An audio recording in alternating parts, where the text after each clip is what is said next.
त्याच्या मागे कोणी बी असो त्यांनी इथं हजर या, आमच्या समोर उभं राहा. ज्यानं काय कोणी केलं असेल ते फडणवीस असेल, फडणवीसला म्हणा की जे कोणी असेल त्याला आमचा आदेश आम्हाला मिळवून द्या. आतापर्यंत त्या दंगलीच्या मागं खूप मोठं कारण असू शकतं, कारण नुकतीच 2024च्या विधानसभेच्या इलेक्शन पार पाडले, परभणीतही पार पडले आणि पूर्ण राज्यभरामध्ये पूर्ण देशभरामध्ये ईव्हीएमच्या विरोधामध्ये असंतोष आहे की डॉक्टर बाबासाहेब आंबेडकरांनी संविधानामध्ये सर्वात महत्त्वाचा जर अधिकार दिलाय तर ते 1 वोट 1 व्हॅल्यूचा दिलेला आहे आणि ईव्हीएम मध्ये घोटाळे करून आमच्या मताचा अधिकारच संपवला. म्हणजे जे सर्वात महत्त्वाचा अधिकार आहे संविधानाचा ते ऑलरेडी संपवलेला आहे. होल्ड तर आता त्यांनी, परंतु संविधानाचे सगळे आर्टिकल ते कमी करत आहेत आणि याची जागृती पूर्ण महाराष्ट्रामध्ये सुरू आहे. त्याचं आंदोलन होण्याचे चान्सेस आहेत. पुन्हा महाराष्ट्रामध्ये निवडणुका होण्याचे चान्सेस आहेत. बॅलेट पेपरवर निवडणुका होण्याचे चान्सेस आहेत. म्हणून हे RSS BJP प्रणित जे सरकार आहे त्यांच्या माध्यमातून हे दंगल घडवण्यात आलेली असावी. डॉक्टर बाबासाहेब आंबेडकरांचा पुतळा परभणीमध्ये विटंबना केलेला असावा आणि संविधानाला फोडण्याचं काम केलेलं असावं. ही म्हणजे गोष्ट ना करता येत नाही. आणि या सर्व दंगलींमागे देवेंद्र फडणवीस जे आता मुख्यमंत्री बनलेले आहेत त्यांनी सुद्धा आमच्या भीमा कोरेगावला दंगल घडवली होती.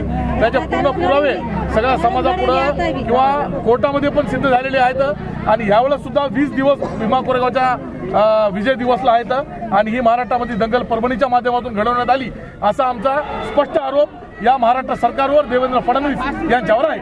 आणि याच्यामध्ये आम्ही मागणी करतो की या संबंधित गोष्टीमध्ये महाराष्ट्राचं गृह खातं, परभणी जिल्हा प्रशासन, परभणी पोलीस प्रशासन, परभणीचे पालकमंत्री, परभणीचे खासदार, परभणीचे आमदार या सर्वांच्या माध्यमातून या बहुजन समाजाला, बुद्धिस्ट समाजाला, त्यांच्या नेतृत्वाला, वकील संघाला एक लेखी आश्वासन द्यायला पाहिजे की यामध्ये आम्ही नार्को टेस्ट करणार, यामध्ये आम्ही CBI चौकशी करणार, यामध्ये आम्ही CID चौकशी करणार असं लेखी पत्र यांनी समाजाला द्यायला पाहिजे.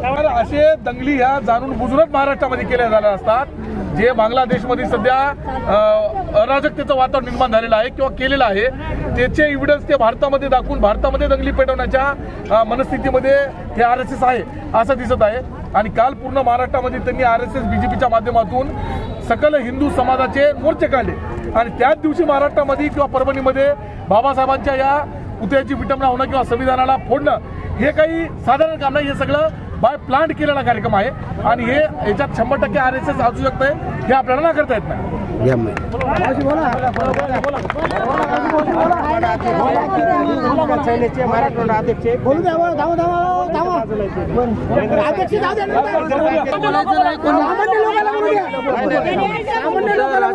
कोणी बोलायचं नाही. जे संविधानावर अन्याय झाले त्याच्यावर आपण बोलायचं आहे आणि आमचे विषय आहे की भाई संविधानावर आचार व्हायला नाही पाहिजे. बस एवढं बोलतो.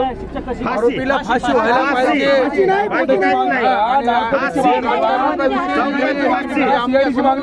समाजाचा विषय आहे. बस एवढं बोल. संविधानामध्ये आपण लावायचा नाही. लावला तर त्याचा हात आम्ही तोडू. आम्हाला पाहिजे आमच्या बाबासाहेब डॉक्टर बाबासाहेबापाशी पाहिजे. आपल्याला कायद्यानुसार त्याला त्याला फाशी पाहिजे. त्याला फाशी पाहिजे. मागणी करा.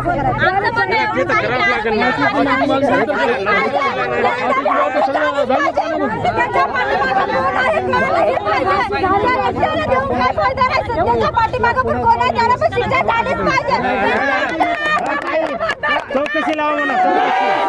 चौकशी चौकशी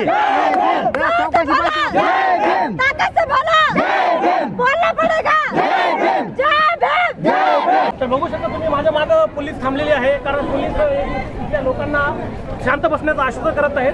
तर काही जे आंबेडकर लोक आहेत ते थांबायला तयार नाही.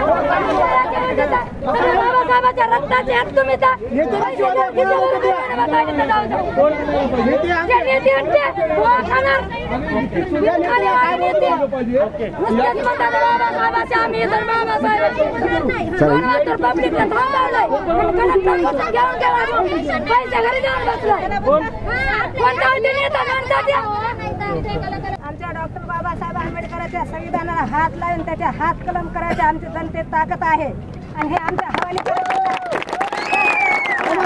नार्को टेस्टिंग करा आणि आमच्या हवाली करा. तो किती पागल आहेत आम्ही त्याला ठिकाणावर आणू, नाही तर गप्पी बसणार नाही. तर आम्ही आज आमच्या बाबासाहेबांचं संविधान हे केलेलं आहे, दुसरं काय केलेलं नाही. आम्ही जनता हातामध्ये घेतला का? बाबासाहेबांचा कायदा कोणी हातात घेतला?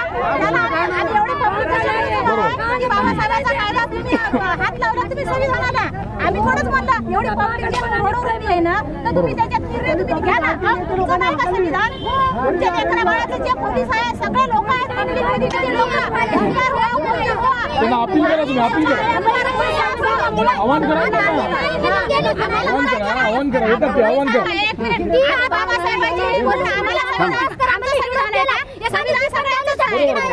पुस्तकामुळे तुमच्या संविधानामुळेच मला आज ही नोकरी भेटली. त्या मॅडमचं काम होतं की ना, आता आम्हाला सगळ्या पोरीला म्हणाली बघायला हातात करून तिने पण आता म्हणायला पाहिजे की आम्ही पण संविधानासाठी एवढं मोठं झालं. आम्ही संविधानामुळे लेकराच्या डोळ्यामध्ये मिरचू घातलाय, तिथं त्या पोऱ्या मारू लागल्या कलेक्टरला. डोळ्यामध्ये पोऱ्याचा मिरचू घातलाय, पोऱ्याच्या डोळ्यामध्ये कलेक्टर मिरचू घातलाय. गोळी बाहेर फायर केलेली आहे, पूर्ण गोळी 2 गोळ्या हवेमध्ये गेल्या आणि त्या पूर्ण धुळेमध्ये आहे ना आमच्या पब्लिकवर पूर्ण त्यानं वरून फेकलं, वरून त्या गाडीवर फेकलं, वरून अशा पब्लिकवर त्याचं मार करायले, फेकायले. संविधानाचं रक्षण करायला पाहिजे.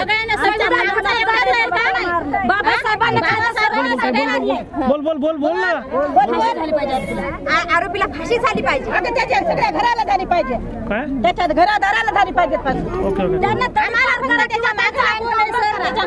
बाबासाहेब का एकट्याचे होते का? बाबासाहेबांना सगळे रांगोळी केली संसाराची आणि आपल्या सगळ्या लोकांसाठी चांगलं केलं का नाही?